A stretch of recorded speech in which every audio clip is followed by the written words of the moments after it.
23 तारखेनंतर Shinde फडणवीसांना court police स्टेशनमध्ये जावं लागेल असा दावा संजय राऊतांनी केलाय। तर त्यांचा संपूर्ण काळ खुलासे करण्यात जाईल असंही खासदार संजय राऊतांनी म्हटलंय।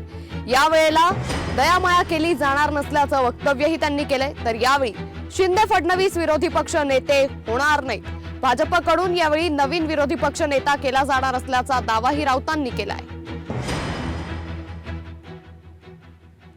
त्यांना सतत कोर्टात जावं लागेल 23 तारखेला किंवा पोलीस स्टेशनला जावं लागेल। एवढे गुन्हे करून ठेवलेले आहेत या लोक, एवढा भ्रष्टाचार करून ठेवलेला आहे, इतकी खोटी नाटी कामं करून ठेवलेली आहेत, त्याचा तपास तर होणारच ना।